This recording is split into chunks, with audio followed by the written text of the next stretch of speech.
Middle of the country, but not middle of the road opinions. It's the podcast dedicated to sports in the air capital of the world. I'm going to Wichita. Wichita, Kansas, and beyond. With Tommy Castor and Weston Mills, this is Keeper of the Games. Hey, what's going on, everybody? Thank you so much for checking out Keeper of the Games. We are the podcast that is all about sports in the air capital, Wichita, Kansas, and beyond. For Weston Mills, I'm Tommy Castor, back for another episode. Weston, how was your 4th of July, man?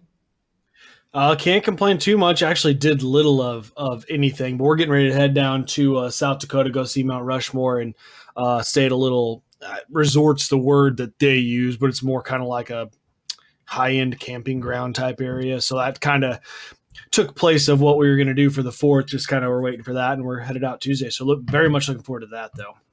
Yeah, for sure. I mean, we were actually talking about maybe not doing an episode of Keeper of the Games. That was kind of on the table for this week. I know we had talked about moving up the schedule, a day for the next several weeks, but then we kind of talked about, well, with the holiday, and you're going out of town, maybe we just don't drop an episode at all. And then obviously the entire sports world was set on fire. And so that's why we're doing an episode here today. We're going to get into that in just a minute. But yeah, I mean, it's great to be here. Obviously, with the 4th of July kind of wrapped up, we are now into the dog days of summer, and we want to remind you for sure to hit subscribe. That way, anytime we have a brand new episode of Keeper of the Games, you'll get a notification. That way you never miss a single episode, because hey, if you didn't, you wouldn't even know that we were doing kind of this emergency episode of Keeper of the Games here today. You can find us on all major podcast publishers out there.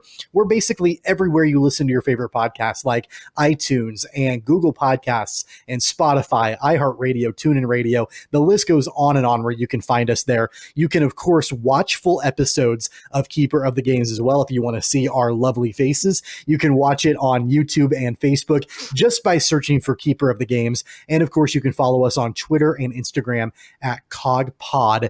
That's at KOG Pod. And, like I mentioned before, Weston, a lot going on in the world of sports. And that's why we're here doing an emergency episode of Keeper of the Games.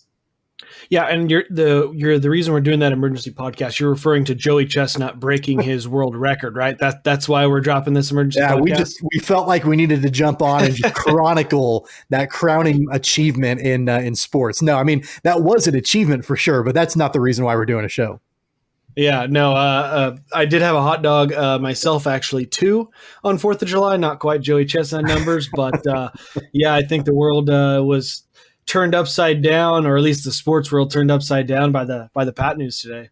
Yeah, without a doubt. And that's, again, that's our top story. And that's the story we're probably going to be focused a lot on here today, is the record-breaking contract that Patrick Mahomes has signed with the Kansas City Chiefs. It's a 10-year contract extension that is added on to the remaining 2 years of his current deal. The money is absolutely staggering. When everything is all combined and added up, you're looking at over $500 million over the course of the next 12 years. That's a staggering amount of money. It's obviously a record that is being set, not just in football, but in professional sports overall. We're talking over $500 million for Pat Mahomes, ensuring that he'll be a Kansas City Chief until at least 2031. Just huge news. Obviously we've been talking for a long time about the Chiefs trying to work on something with Pat Mahomes. I certainly didn't think that it was going to drop today, but it certainly did. And that's why we're doing this brand new episode of Keeper of the Games. In fact, both you and I are currently rocking our Pat Mahomes jerseys and shirts here today. And I guess we can kind of call it the Patrick Mahomes Appreciation Show. Hey, I'm all in on that. As much as I'll always fanboy over Pat for sure. So, yeah, absolutely monstrous contract. The details. It's interesting because while it is a monstrous contract, the details actually look like they could be fairly team friendly, for as much as you can have a 10-year, $500 million team friendly deal. But and I guess on that note too, it is the largest contract in professional sports history. So setting not only NFL records there, but sports records, worldwide. But the deal is pretty good. It's a couple of things to note. It's basically $39.5 million a year for the next 5 years. So it basically that creates 7 years of, he's got 2 left on the deal, and then it extended it out another 5. And so those extra 5 are at $39.5 million. He's guaranteed $63 million at signing. His total guarantee increases to $141 million by March of 2022, which I cannot even fathom what would happen for him not to be on the roster come March of 2022. No matter how bad he plays, he's sticking through that point. So he's going to get that $141 million in guaranteed. And I really think those are the numbers, especially in football, that everybody looks at. And I think a lot of folks were surprised how low that money was, the guaranteed money was. And I think in part it kind of fits with Pat's personality to some degree, where him saying, look, I think he wants guaranteed money, and $141 million. Not for a second are any of us going to pretend that's not an incredible, staggering amount of money. But he's also not afraid to say, hey, I have no problem showing you I can earn the remaining, $310 million, or I guess it'd be more than that, $350 million left on the contract. Has no problem going out and earning it. So that's, I think, pretty encouraging to see the numbers. Ultimately, no matter what the numbers were, having Pat Mahomes in Kansas City for another 10 years, and really it's, I guess, 12 because he's still got 2 left on the original deal, is fantastic. This is absolutely a deal that the Chiefs had to make, right? And I think that rarely are you going to hear, just the vast majority of people say, yeah, you need to lock up a player and spend potentially $500 million on one guy for your franchise. I mean, that's rarely, if ever, going to happen. But this is a deal for sure that the Chiefs had to do, considering that, Pat, took the Chiefs to their first Super Bowl title, last year in 50 years. That's huge. The fact that he is sort of a guy that transcends sports. He's a guy that has, turned into not just a dynamic player on the field, but a voice, leader for not only the Chiefs, but the NFL. He represents the brand overall. This was a deal that the Chiefs had to make. And what's funny is that I have yet to really hear anybody of prominence come out and be dismissive of the deal or be negative about the deal. I mean, just about every pundit out there is like, yeah, this is absolutely the right thing to do. And you don't get that on the internet. The internet is always going to find someone who wants to spin it negatively, and you really haven't seen that. And so in a couple other deals, as I'm kind of sorting through some of this stuff too, starting in 2022, he has a $1.25 million incentive for winning the AFC Championship, $1.25 million incentive for winning NFL MVP, and it's got around $25 million worth of incentives over 10 years. So taking the value of his deal, that's where it goes from $477 million, which is, if you're just looking at the straight numbers, the per year, it comes to 477. But with the incentives, he can hit $503 million. My question is, not about the contract at all, but I guess my question is, do you consider this, Weston, a deal, a contract that really truly is record breaking? And here's the comparison I want to give you. And I know some people have talked about this over the last few hours or so. This contract surpasses Mike Trout with the Angels, and the 10-year, I believe it was a $426 million deal that he signed with the Angels. All of that money for Mike Trout is fully guaranteed, though. A majority of the money for Patrick Mahomes, however, is not guaranteed. So if you take that out of the picture, I guess that Mike Trout still has the richest guaranteed contract in professional sports history. I don't think that really takes away or should take away from Pat Mahomes' deal. But at the same time, I do understand the fact that, hey, Mike Trout is guaranteed all of this cash for the entire duration of the contract. It's a little bit different for Pat. Yeah, and the other thing too, though, I think with Pat, anytime you're a quarterback in an NFL franchise, typically it is an easier position to stay healthy. Not to say that that's not comparable to Mike Trout, who doesn't matter whether he gets hurt, he's getting his money. But it is a position that's easier to stay healthy. Especially Pat will be, I think 36 or turning 37 at the end of his contract. in the NFL, he could, I mean, if you look at Brady, look at Favre, look at some of these guys, he could still get another 5-year deal after making $500 million. And then you add into the aspect, and from a pure comparing contract standpoint of Mike Trout versus Pat, I mean, I think for sure Pat would take probably $426 million guaranteed over 500 not guaranteed.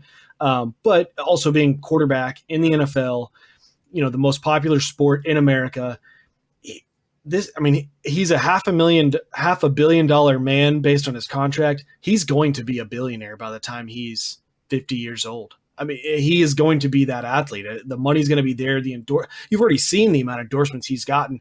That price for his time and endorsements now is only going to go up, knowing, hey, he doesn't have to do these anymore, guys. So now you're really going to have to pay the man to get a 15-minute spot. And he's it's hard to say this, you don't know someone, but with him, his personality is just so bubbly. You feel great for the guy. I mean, he just seems to do things the right way. I mean, even before the contract, was pumping his own money back into the Kansas City community, somewhere where he didn't grow up. It's really cool to see.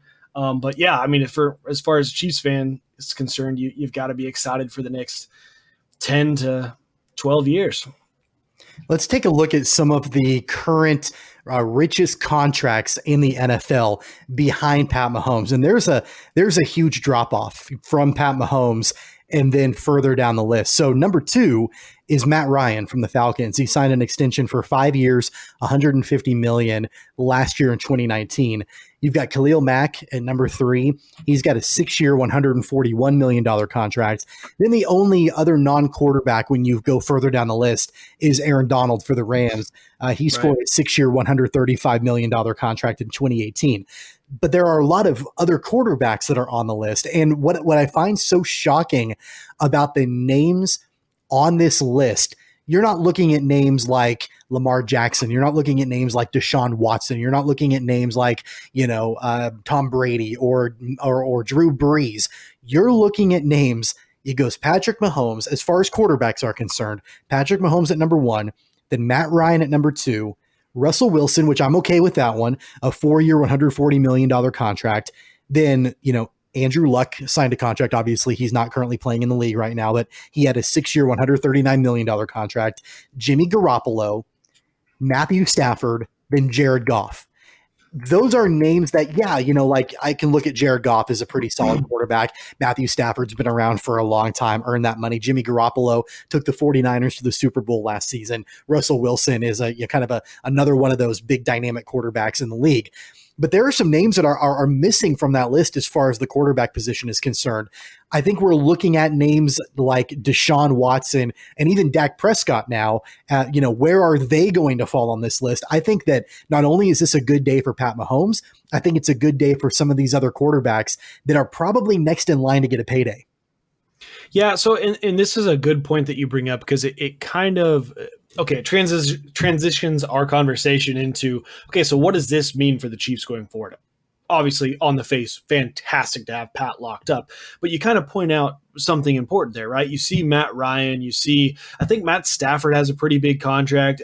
We talked about who else Jared Goff, Jimmy Garoppolo. Jimmy Garoppolo. You see some of those names and that don't have Super Bowls tied to them, and this becomes, and another name that comes to mind is Aaron Rodgers, and now he's not up there because he signed a deal long enough ago. The money always seems to increase. He is right under Jared Goff, though, a 4-year, $134 million contract. So he's on that list too.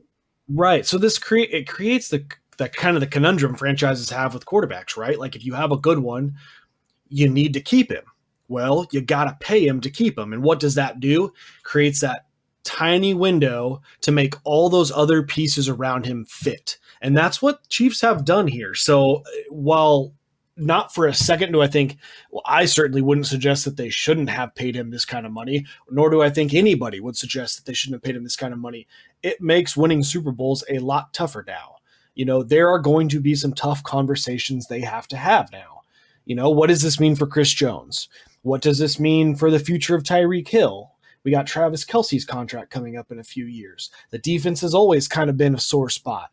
all those things become tougher. You have such a smaller window now on draft picks, on getting them right. And luckily, we've had a fantastic track record, at least, I think so. Brett Veach has had a fantastic track record drafting folks and finding some diamonds in the rough, whether free agency here or there. And that's going to be even more important because you have less money to fix gaps now. You can't, now that you have Patrick Mahomes, you wouldn't be able to go out and sign a Frank Clark more than likely because you're going to need to spread that money around to several different positions. So, I think it'll be interesting, and I'll be curious to see what happens with Chris Jones. I think there's kind of been two different really mindsets on that. One, hey, the money's gone. Like, forget Chris Jones being in Kansas City. He's going to have to show up and play on the franchise tag or he's gone. Or two, now that the Chiefs know what they've paid Patrick Mahomes, maybe they actually can work something out with Chris Jones because Patrick had to get paid first. I mean, he was always going to get paid first, and now they know what the money is.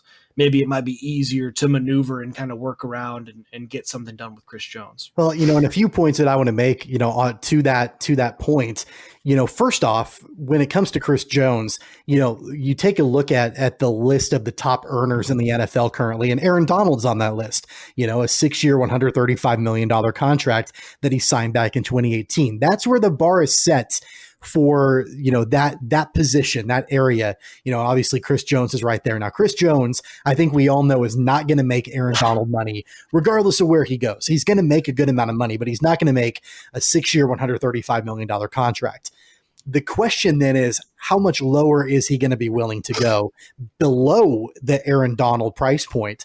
And is it going to be at a point to where the Chiefs can say, look, I think we can probably figure something out? I wouldn't be surprised. I know that you gave two options there. I wouldn't be surprised if Brett Veach all along has told Chris Jones, we're going to work something out for you, but we need to make sure that we got to get Pat paid. And once we know what that price point is for Pat, then we'll work something out for you. I think that's a reason why, I know Chris Jones in recent weeks and recent days, has said things like, look, I'm not going to report, unless I have a new contract, et cetera, et cetera. And I think that's all true, but I think that he would have come out much more definitively, like, I'm not returning to Kansas City, if there have not been conversations with him and Brett Veach about, look, once we get Pat extended, we're going to get to work on you, and we're committed to finding a way to bring you back, on this team. I don't know if that's accurate or not, but I wouldn't be surprised if that was the case. Yeah, and I think kind of my prediction of how this is going to work out, and I've kind of got some mixed feelings on it because I think Chris Jones, I've harped on this podcast, is a fantastic football player. I think he is clearly the second best defensive lineman in the NFL and might be a top 5 just most valuable defensive player altogether. I mean, he is just incredibly disruptive, and I don't think maybe folks even appreciate how much he does. But with that being said, I hope that the Chiefs don't pay him. He's going to get paid somewhere. And I just think that putting that much money essentially into Pat, Frank Clark, and Chris Jones is too much money tied into 3 players altogether. Now, with that being said, what I would, if they are going to bring him back, what I would like to see is something like a 3-year deal where essentially you're paying him probably pretty good money on, 2 years worth of Pat still on his rookie deal. And I'm actually, I'd be curious to see, I don't know if it's been reported and I've missed it, but how the money is actually spreading around with Pat on these next 2 years. I think the signing bonus of $61 million is kind of supposed to compensate him for, hey, we're going to go ahead and play out these last 2 years of your deal, but here's $61 million in signing this extension to kind of cover that. But there might be some more cap flexibility. You've got the 3rd year then where you've got Chris Jones and Pat, and the roster's going to be tight. The money's not going to be able to spread around. But then you kind of can let him go after year 3. Now and I don't know if he would even sign, only a 3-year deal. I'm sure he wants 5 years or so on a contract, and you can understand why. I mean, you want to get a long, lengthy deal and get as much guaranteed as you can. And I by no means do I blame him one bit for that. I just kind of hope that they don't not even overpay him because he's worth it. Just tie up the defensive line with that much money, knowing that you've now got Pat. You have to pay Pat as much as we're going to pay him. You look at the top 10 list of the highest earners in the NFL, and one thing I think is interesting is that the oldest deal is Jimmy Garoppolo's back in 2017. All the other ones took place in 2018, 2019, 2020. I mean, clearly, the salary cap and that continuing to go higher and higher. Teams are willing to go higher and higher, with the salary cap, expanding as well.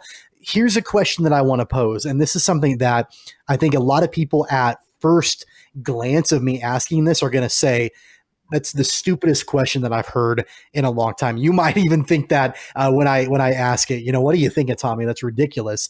My question, though, is that all this talk has been had about this is a great deal for the Chiefs. It's a great deal for Chiefs fans, locking up Patrick Mahomes until 2031. Everything that he's got going for him and the fact that he's going to continue to lead this franchise, hopefully build a dynasty in Kansas City. I think the one question that a lot of folks are not asking is, yeah, this is a great deal for the Chiefs. Of course it is. Is it a great deal for Patrick Mahomes?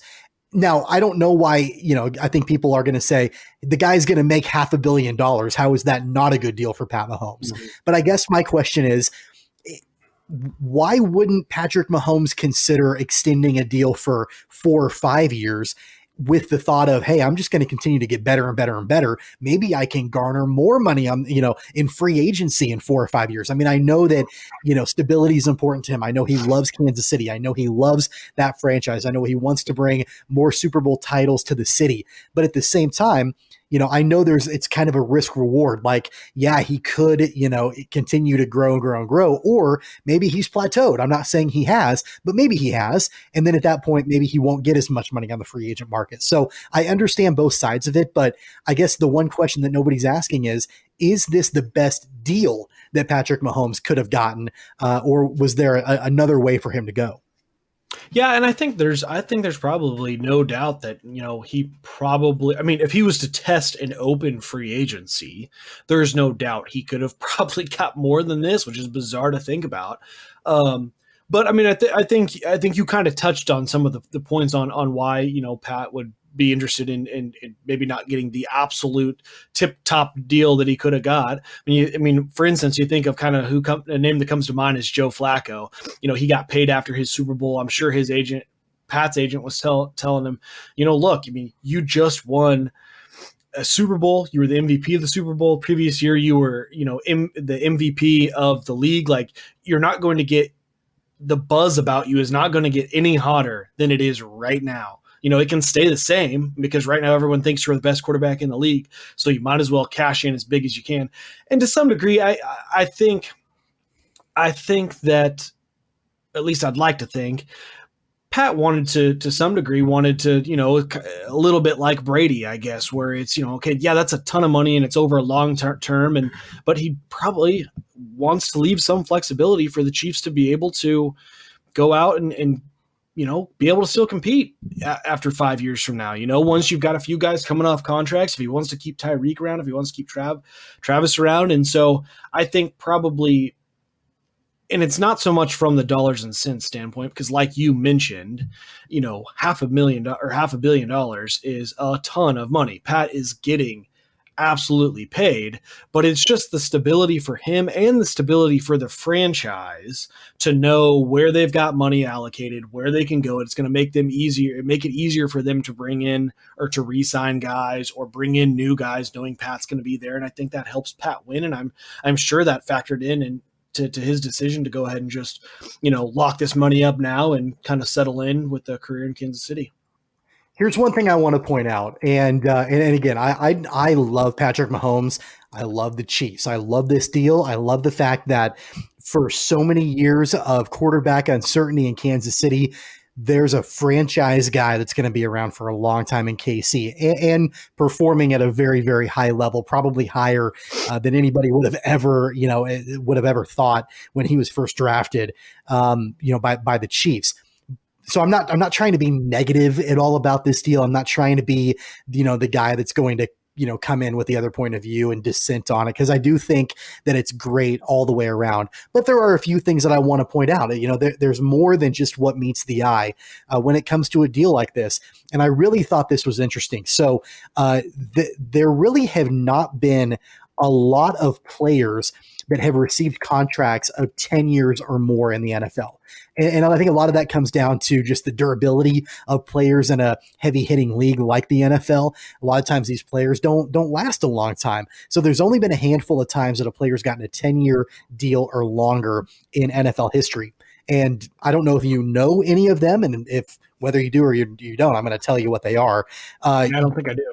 Yeah, so Donovan McNabb signed a 12-year deal with the Eagles in 2002 that had a maximum value of $115 million.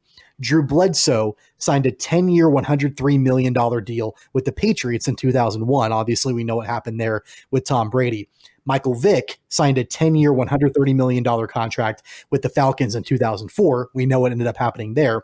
And Dante Culpepper signed a 10-year, $102 million contract extension with the Vikings in 2003. On top of that, Brett Favre signed a deal in 2001 with the Packers. That was a 10-year, $100 million deal, but a lot of people dubbed it as a lifetime contract back in 2001. The thing that is interesting about all 5 of those examples, all 5 of those players finished their careers somewhere else. And I'm not saying that's going to happen with Pat Mahomes at all. I'm not saying that, he's not going to spend his entire, hopefully 20-year career with Kansas City. But at the same time, you look at these players that are handed these huge contracts for a long amount of time. Just like the money's not guaranteed, the overall longevity isn't guaranteed either. You never know exactly what's going to happen. You look at a case like Drew Bledsoe, and I would never wish this on, Patrick Mahomes, but, he gets hurt, he goes down for the Patriots, and then a guy named Tom Brady steps in and takes over and starts leading that team for a long, long time. So in football, in life, in sports, nothing's guaranteed. So it's okay to be excited about it. It's okay to be really thrilled and happy that the Chiefs were able to lock up a once-in-a-generation player like Patrick Mahomes, but you never know what's going to happen. And, I don't know what the odds tell us. I don't know what things will look like 12 years from now. And if we're going to be talking about the 6th or 7th Super Bowl win for Pat in Kansas City. You just don't know what's going to happen. So I think it's okay to be really excited about it, but I also think it's okay to temper those expectations just a bit. Well, and I think that's kind of going back to what I was talking about earlier. That's kind of the conundrum NFL franchises get put in with quarterbacks. When you have a good one, you have to keep them. They're so hard to come by that you just kind of have to roll the dice. And it's nice that the Chiefs are rolling the dice from a position of pretty much everyone saying he's the best quarterback in football right now, so that's much better than, like, I would not envy being a Cowboys fan, because if the Cowboys pay Dak Prescott, I think that's going to be disastrous. I think he's going to continue to be very good, but not get them over the hump. And then they're tied into all that humongous money that they're going to pay him. It's not going to be Pat money, but it's going to be up there. Whether it's Cowboys or anybody else, someone's going to pay him big, big money. And then it's just like I was talking about earlier, that just makes it so much harder to build your roster, because you have to hit on all these diamonds in the rough, draft picks, free agents. You can't miss on a guy, or it just puts your franchise, in a whirlwind. But at the same time, you can't not pay Pat, and really, and this is kind of where I maybe am different than I think what a lot of people preach in NFL franchises. If it's me, if I'm running a franchise, I think there are about 3 quarterbacks, maybe 5 quarterbacks that I would pay long-term Pat money to. Maybe not, I don't mean all the way up to Pat's, but compared to, if you're outside that top 5, I think it is disastrous for your franchise to lock someone up that long term and then not be able to pay other players. I think it just hampers them so much.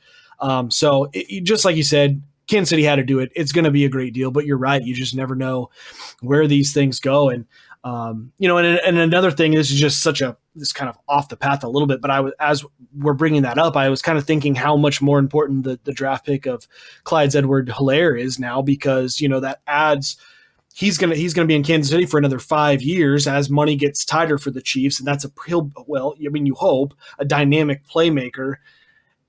added to this roster if you were to have to lose Travis Kelce, if you were to have to lose Tyreek Hill. I mean, Sammy Watkins is going to be gone after this year, I would think.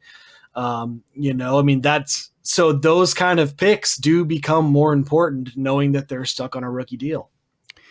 Yeah, no, it's pretty valuable, for sure. But I think to your point, you're talking about outside of maybe the top 3 or 5 quarterbacks, not paying them a huge amount of money. You look at a guy like Matthew Stafford, who's a really solid quarterback for a pretty mediocre football team who's making a lot of money. And in that regard, he's kind of made the Lions a little bit hamstrung because they have to pay his contract, but then they can't go out and, spend as much money, I'm sure, as they would like to on other pieces that would make their squad better. The Chiefs they kind of caught lightning in a bottle a little bit, being able to have a guy that took them to the promised land with a lot of playmakers around him that are willing, they're either not making a lot of money or they're willing to maybe not make as much money. You look at Sammy Watkins as an example of that, to continue this run because of a guy like Pat Mahomes, like you mentioned. And we both said it. He had to get paid. I don't think anybody is going to be like, oh, that's a terrible deal. Why would they ever do that? But it is interesting to take a look at and think of a guy that, is 3 years into the league, 2 years of really playing in the league. And, he's done so much, but, now he's earned a record-setting contract. It's just insane to me. And I think it would be a lot easier to maybe find some more criticisms in it if it wasn't our team. Like, I'm like, yeah, absolutely. Hell yeah. Like, let's go ahead and make this happen. It's very, very exciting. And, I'd like to think that, we'll be talking about this in 12 years and being like, man, like, that sure worked out incredibly well with the Chiefs. He's going to retire a Chief. It's going to be awesome. But then you look at it, and who would have ever thought that guys like Joe Montana or Tom Brady would finish their careers with another team? It happens. Mm-hmm. Yeah, and that absolutely may be the case here too. But, getting 12 more years of Patrick Mahomes in this electric offense, and, like you said, you don't know. But I think especially for a franchise like Kansas City that has struggled to find a quarterback for so long, to be able to go ahead and lock this up is just a no-brainer. Before we, I feel like as we've kind of hashed out all the things here, do you know who PFT commenter from the Pardon My Take guys? Of course. He tweeted today something along the lines of, if I was given $500 million at 24, I would be dead by 26. So kudos for me for not being good at football or something like that. I just thought that was so hilarious. Yeah. Hey, maybe considering that we're calling this the Pat Mahomes Appreciation Show, maybe he'll want to sponsor the show. I mean, he's got a lot of extra cash to do that now. That shouldn't be a problem. Yeah, my wife said, "Oh, are you?" When I put on my jersey, she said, "Oh, are you interviewing Pat tonight?" I said, "Oh, you have no idea. I wish." Hey, Pat, if you're listening to this and you want to come on the podcast, you've got an open invitation anytime, my friend. That's right. That'd be awesome. Right. All right, we're going to go ahead and move on away from Pat Mahomes and talk about some of the other big topics in the world of sports in this neck of the woods. We're talking about KU right now. We're actually talking about both KU football and KU basketball, kind of in the same breath, as the Jayhawks received a commitment over the weekend for 4-star wide receiver Keon Coleman out of Louisiana. And what's interesting about this is that Coleman is planning on playing both football and basketball for the Jayhawks. Now, he's committed to KU. Obviously, it's a verbal commitment.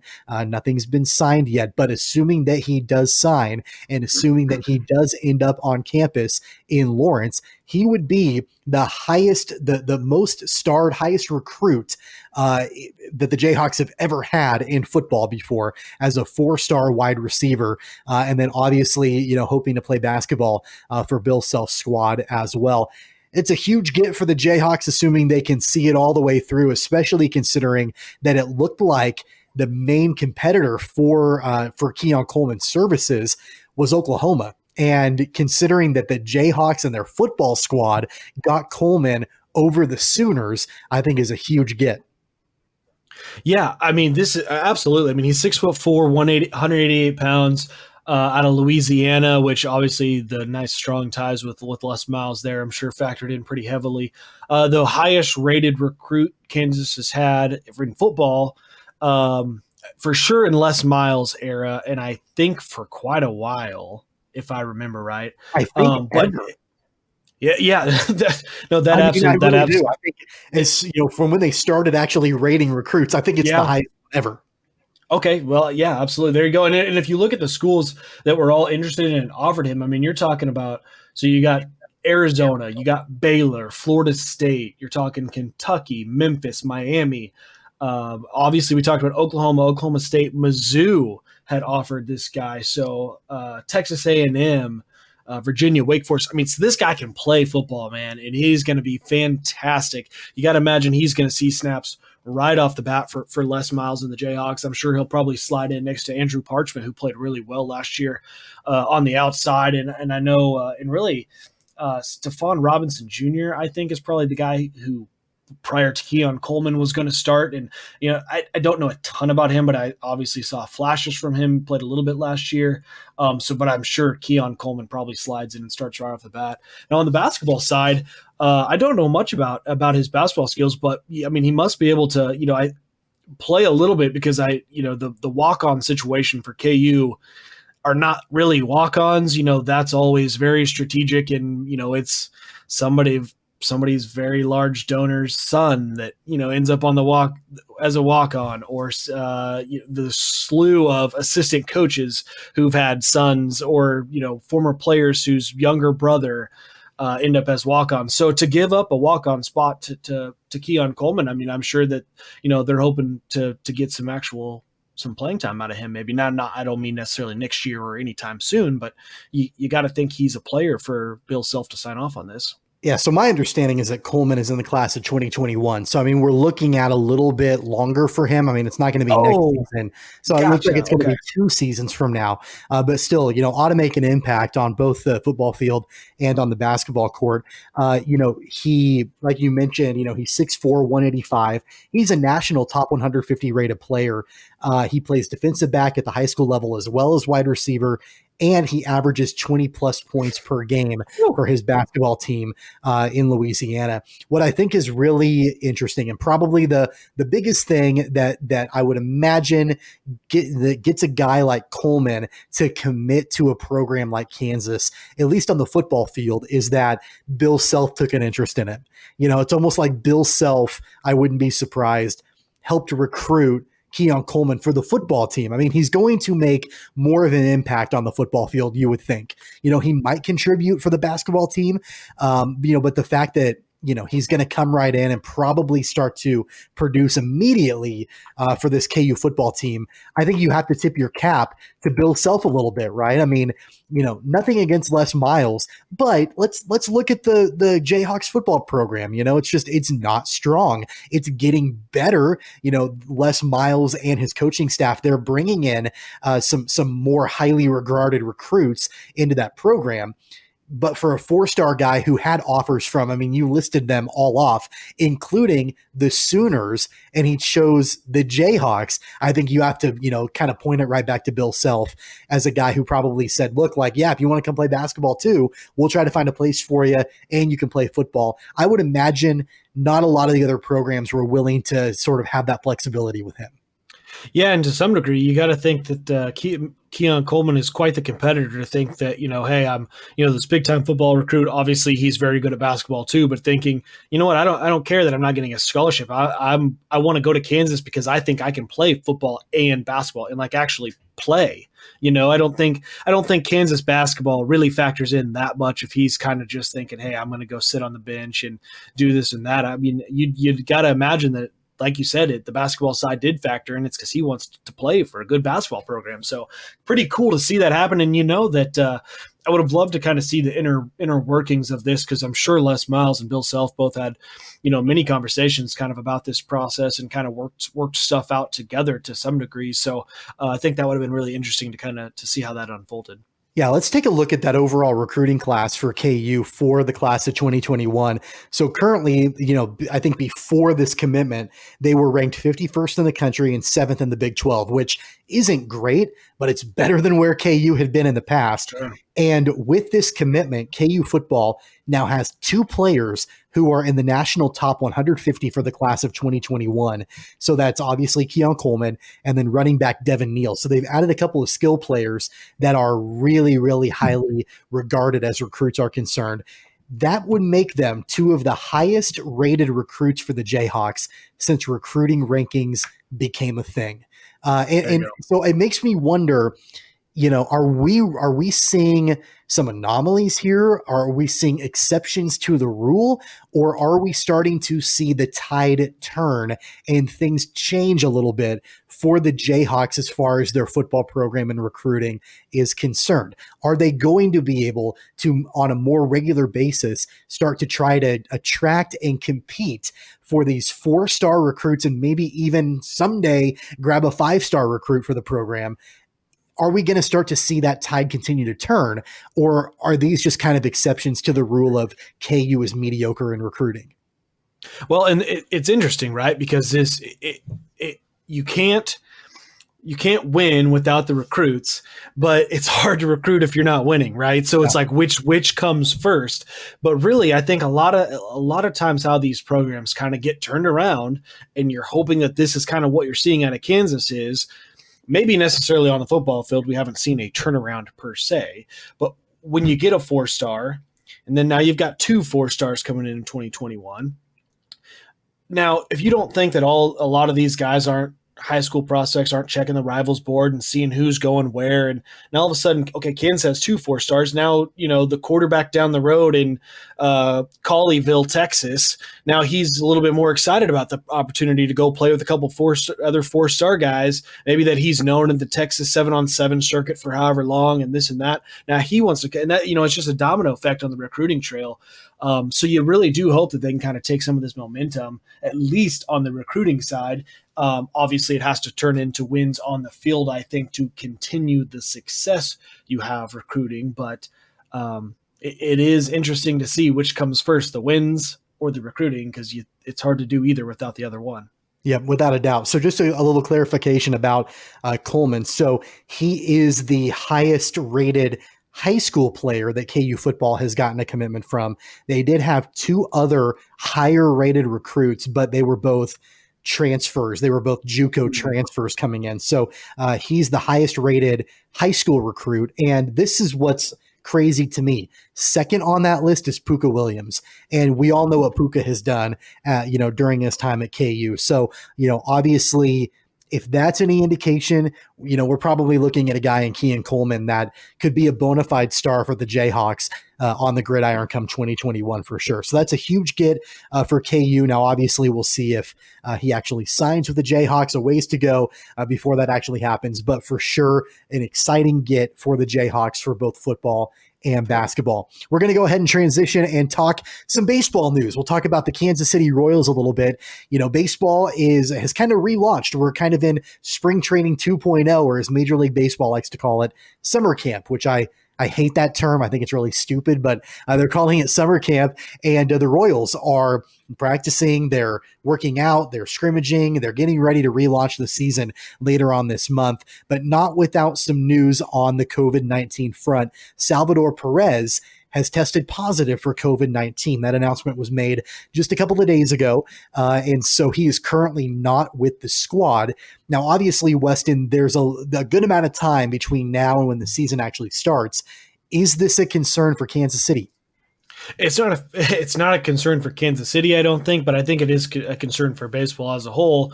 And not necessarily, I think at this point, baseball is going to be played. It's going to continue to be played, but I think every team is going to worry about having to have a guy miss for 2 weeks. And I think, if I understand right, it isn't necessarily 2 weeks. I think all they have to do is have 2 negative tests with it back to back with 24 hours of separation between them to be then cleared to play again. So in theory, you could just be, I think they're going to be testing a lot, but in theory, you could catch the back end of your window and then, maybe 3 days later test negative, have 24 hours between and test negative again and be back on the field and only miss a few games as a result. But it sounds like, no real asymptomatic for Salvi, no problems there. But like I said, I mean, I think it's just going to be a lot of work for all the MLB franchises to keep their guys clear and on the playing field. It's got to be a little frustrating, though, for Salvi, considering that he worked his way back from the injury last season that he missed the entire season for. I'm sure was chomping at the bit to come back and play baseball. Then obviously the start of the season has been delayed because of COVID-19. Then camp starts and he is diagnosed with COVID-19 and has to go into quarantine. I would imagine, and you never know this from a guy like Salvador Perez, who is just so bubbly and happy all the time, but I would imagine it's been a pretty frustrating year and a half, wouldn't you think?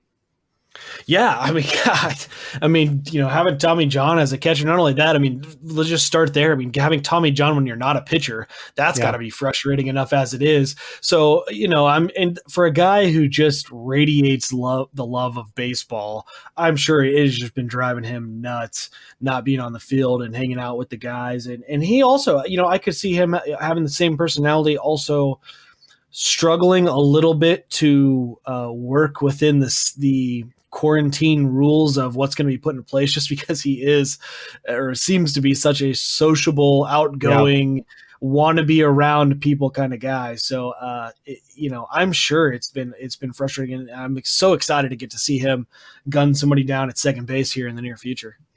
He's not the only Royal in the news as it relates to COVID-19. So there have been a lot of players around Major League Baseball that have decided to actually opt out of the season. They're not going to play. Some star players like David Price, Ryan Zimmerman, Felix Hernandez, Ian Desmond, and then even some players like Mike Trout and Chris Bryant are kind of on the fence about what they're going to do moving forward. One player who is not on the fence as of right now is Whit Merrifield, who basically said, look, I've got an obligation to my teammates, to the community, to the fans. I'm going to play in this shortened season. Not only did he say that, but he also talked about how optimistic he is for a 60-game season for the Royals. He thinks that the Royals are set up pretty nicely for that 60-game stretch. Do you agree with Whit? I mean, do you think he's a little bit overly optimistic about the way that COVID-19 is going to play out and the Royals' success in that regard? I think it can kind of be pros and cons to them being a young team. And I guess part of his point in that conversation, so he kind of had a couple things to say, right? Hey, they've got a healthy Alex Gordon back, who's older, and now he's only asked to play 60 games. They've got Greg Holland out of the bullpen. That's another kind of, older, but hasn't been healthy. He's supposed to be healthy again. Hopefully for 60 games, you can really max through his effort. Then you've got some young, big power arms. You've got Josh Stalmont. You talked about him a little bit coming out of the bullpen, and Trevor Rosenthal, who's who's a vet. So maybe it is kind of a nice mix, I guess. You do have some vets in a few positions, and then a lot of youth that hopefully can guide some of those young guys. But that's kind of the cons is, it's hard enough for a young guy to navigate the beginnings of a MLB career or the first few seasons. And so then to throw in the added twist of everything that's going on might make that even tougher. But I guess on the same time, you have less distraction, really. Because you're forced to just be with your team. You're just with the guys. You can't really go outside your bubble. It is a shorter amount of time to have to keep your focus and really, learn the opponents. You're going to be able to see people quickly. So hopefully, Danny Duffy is another one that Whit Merrifield mentioned. He's back and healthy, and you're really asking him to get through 60 games and, however many starts that would be, I guess. So probably about half of what you normally would have. So it is interesting. I don't know. What were your thoughts on his comments? I get where he's coming from. And one of the things that I know a lot of people always, talk about in baseball is how it's a marathon, not a sprint. You've got usually 162 games. It's grueling. You're playing those games, over about 180 to 185 days. So if you get banged up, if you have some kind of small injury, you just have to play through it, because you shouldn't want to miss an extended period of time, during the grueling stretch. And what's interesting about the time that the season is supposed to start towards the end of July, that's about the time of year where you start to see some players begin to break down. That it's the dog days of summer. It's super hot outside in a lot of the cities. They've already played a lot, more than half of the games over the course of the season. And so I do understand his rationale about, hey, look, we've got a shorter amount of games. We've got some guys that they may not be set up super well to play the full season, but they can play 60, and they can probably play 60 at a pretty high level. I think the one thing that is being left out is, a couple of things being left out is, number one, just the fact that you're packing those 60 games into even an even tighter window. And then on top of that, just the unknown of what's going to happen with the season. Like, what happens if a few more players get diagnosed? What happens if you're Danny Duffy or you're Alex Gordon or, somebody like that, your Greg Holland, comes down with it and then they're out for 2 weeks. And then do they come back or do they stay out for the rest of the season? There's a lot of unknowns. So I get where he's coming from, and I understand the rationale, but there are so many question marks that I think it would be nearly impossible to predict anything for this season. Yeah, and as I was kind of thinking through this, just as we're talking about it, I mean, I guess part of his point though too, that does make a lot of sense. So when you do have the younger guys, so you and I kind of both just talked about, hey, the older guys that had maybe not been healthy, they're back, they're healthy now. You're only asking them to play for a short amount of time. But the younger guys, there is kind of an advantage, and especially, and maybe this is Whit kind of maybe giving a sneak peek at who he thinks is going to be getting innings out of the pitching staff. Yeah. Because when you have young pitchers, I think a lot of times it is easier for young pitchers to find success early while there isn't a ton of tape or data on how they like to throw, what do they like to throw when they're up 3-0, what do they throw when they're up 0-2, or I should say, I said up 3-0, down 3-0, all that kind of data that big league hitters eat up, and once they know what's coming, are going to hit pitches. Now you've got to, if the Royals want to throw out a slew of young arms that folks aren't going to be able to get a lot of data on because they're just not seeing them very much. That could be a pretty good advantage. Now, and to some degree, same with the hitting. I think, you can I think young hitters, their data won't be there. Okay, hey, they don't hit down and away sliders well, they don't hit up in the zone well. But I think that kind of evens out too, with a young hitter going through a slump might need a little bit more amount of time to shake a slump, where you don't have time right this season to shake out of a slump. If the team doesn't score runs for 12 games, that puts you out of a race. So you don't have those growing pains at the plate that I think the advantage you might have from some of the young pitchers.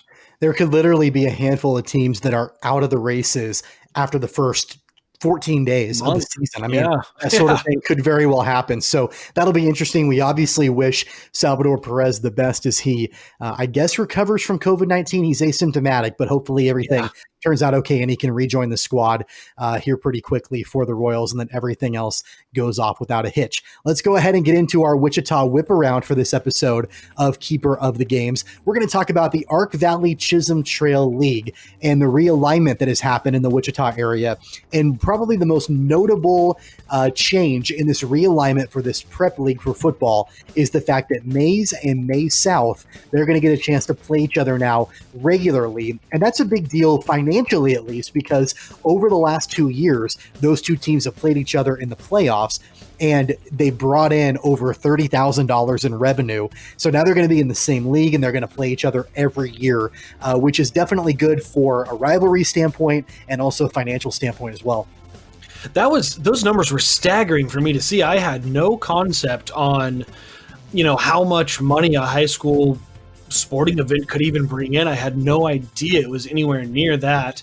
But overall, I love the idea. I think anytime you have natural rivalries, especially at the high school level, where you grow up in those towns, you grow up having your older brother go there, and I feel like often rivalries can kind of almost run deeper in high school sports than they can college, where it's a guy from Texas comes to school in Kansas and he doesn't necessarily know anything about that rivalry, where these little high schools, and not, I say little, none of the mazes, but, in smaller towns or communities, the suburb community, they've grown up knowing, hey, we don't like the kids at Maize, or we don't like the kids at Goddard. And so it's fun, and I'm glad that this happened so that they could get more of those games put together. Well, and that's what I wanted to ask you, because obviously, you're a proud alum of Andale High School. That's right. You've played at that level. What does that rivalry mean? I mean, the rivalry game. I mean, were there programs that, because you were rivals with them, you got more amped up to play them at the high school level? I mean, I know that happens in college. It obviously happens in the pros. I'm sure it happens at the high school level too. And were there teams that you felt like, man, it would just make so much more sense if we played them, but we don't? It'd be such a great rivalry if we did. Yeah, for us, oddly enough, I mean, I was. This is gonna be a not humble brag, just I guess a brag. But when we were playing, at least my last 3 years, really games in the league were not really that competitive at all. We kind of ran through the league the last 3 years, or my sophomore through senior year. Augusta was pretty good, but actually, this is interesting that you bring this up. My sophomore, junior, and senior year, probably our biggest rival was Ulysses, Kansas, the Ulysses Tigers. We played them in the playoffs. We just happened to play them in the playoffs every year, and it was fantastic games. The stands were packed. My senior year, there was allegedly like 7,000 people there. I mean, all the bleachers full, 3 rows deep, standing around the track. And again, so that's kind of that one of those things where it's like we created this rivalry with Ulysses that was way out there. Now, granted, that would never work for the purposes of high school sports being 5.5, 6 hours away from Andale, but kind of fun. And I do think, I mean, it is. Anytime you can play those folks that are close to home that create that rivalry, I think it does. I mean, it amps things up, and especially when you're 16, 17, and 18 and all you care about is high school football and, being the tough guy and all that. And I think our other rival was Garden Plain, but we never got to play them, and I would have loved, I think a lot of us would have loved to have that opportunity to play them. So I'm glad that they did this. I think it's really neat. Yeah, so talking about the financial impact of this, and by the way, I'm getting all this data from Varsity Kansas, who came out with this article just a couple of days ago. When you look at a financial level, the highest Kansas football postseason moneymakers in the last 3 years. The first two are Derby. Makes sense. Derby playing Blue Valley North in 2018, and then Derby playing Olathe North in 2019. That's number 1 and number 2. Then you've got Wichita Northwest and St. Thomas Aquinas on the list. You've got some other schools in the Kansas City area that are on the list.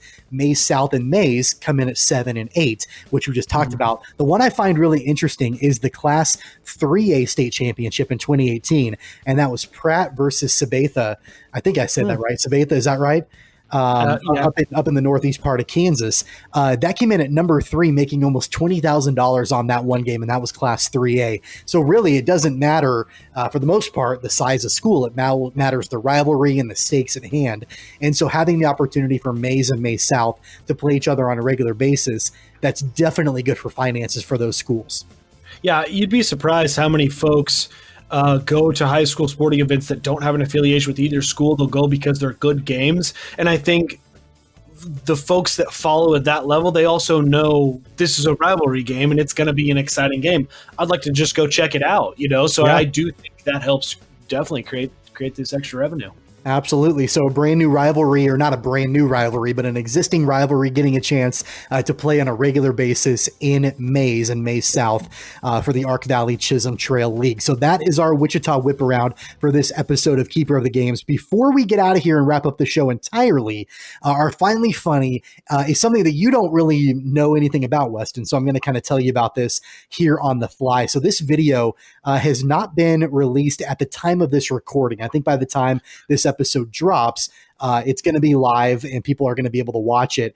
But what's really interesting, so this is coming from the University of Kansas and the football program. We're going to talk about, the basketball program. We're going to talk about Bill Self again and his coaches. So they are releasing a video it's called Coaches on the Course, and it's all of the coaching staff, and they're playing a round of golf. And I'm not exactly sure what the competitive stakes are. I'm not really sure exactly what the format is. I just know that, the coaches are playing against each other in kind of a match that they're going to release, for the fans to watch. The funny part about that, they released a teaser video, and there was a moment, and I just found this really hilarious. There was a moment that, Bill Self was walking up to the green, looked like he had hit his shot on the green. His ball was sitting right there. His coaches were kind of all around him, and he was walking up to go mark his ball and pull it off the green.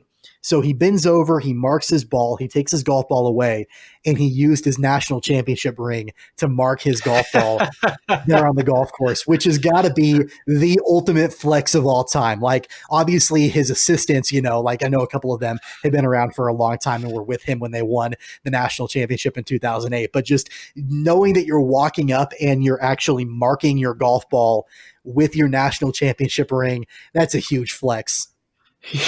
Bill is fantastic at the subtle flexes or subtle, gestures, just like when he had there was that promo video where he was wearing his Adidas basketball t-shirt with a humongous $sign medallion hanging around his neck. I mean, just the subtle, like, little hints and jabs and flexes. I love it. He can't come right out and give you the middle finger, but at the same time, he's going to try to find some subtle ways to do that in a really funny way. So that video, I think by the time this episode is launched, I think you'll be able to watch that on all the social media platforms for KU. And then the final thing I want to mention before we wrap up the show, this is another story regarding a local coach and golf. I don't know if you saw this. Gregg Marshall had his first hole-in-one ever over the holiday weekend out at Crestview Country Club on Friday, which is funny because I played Crestview Country Club on Friday. I did not see him there, but he hit a hole-in-one on number 12 on the North Course, 141 yards, hit an 8-iron, and apparently put it right in. So congratulations to Gregg Marshall, his first ever hole-in-one. Great for him. Now, if he can just keep some basketball players in the program, he'll be all set. There you go. Well, that's going to wrap things up for our finally. No, that's true. That's going to wrap things up for our Finally Funny and wrap things up for Keeper of the Games for this episode. A special thank you, by the way, forgot to mention them at the very beginning. Special thank you to Title Boxing Club for sponsoring the show. You can check them out at 21st and Rock Road in the shops at Tallgrass. Get a great workout there. You learn boxing, kickboxing, all of that there at Title Boxing Club at 21st and Rock, again in the shops at Tallgrass. Don't forget to hit subscribe. So anytime we have a brand new episode, you'll get a notification. You can find us on all major podcast publishers like iTunes, Google Podcast, Spotify, iHeartRadio, all the other major ones out there. You can find our podcast there. We do have another change in the schedule for next week, so you'll definitely want to hit subscribe, and we're going to be releasing that show next Tuesday or next Wednesday. Is that right? Wednesday, right. Okay, next Wednesday. We'll record it late Tuesday night. Get everything that's gone on between now and then should drop Wednesday morning. Yeah, so don't rely on us. Just hit subscribe. That way you'll get notified anytime there's a brand new episode of the show. Of course, you can visit our website, cogpod.weebly.com. Also, you can watch full episodes on YouTube and Facebook by searching for Keeper of the Games. You can also watch episodes on our website, and you can follow us on Twitter and Instagram at CogPod. That's at KOGPod. Of course, you can also follow us individually. Weston, what's your Twitter handle? At WMills94. I know you're going to go enjoy a few more hot dogs in honor of Joey Chestnut. And of course, we're both rocking our Pat Mahomes shirts. So it's kind of wrapping up our Pat Mahomes Appreciation episode of Keeper of the Games. You can follow me anytime at Tweets from Tommy. For Weston Mills, I'm Tommy Castor. You've been listening to Keeper of the Games.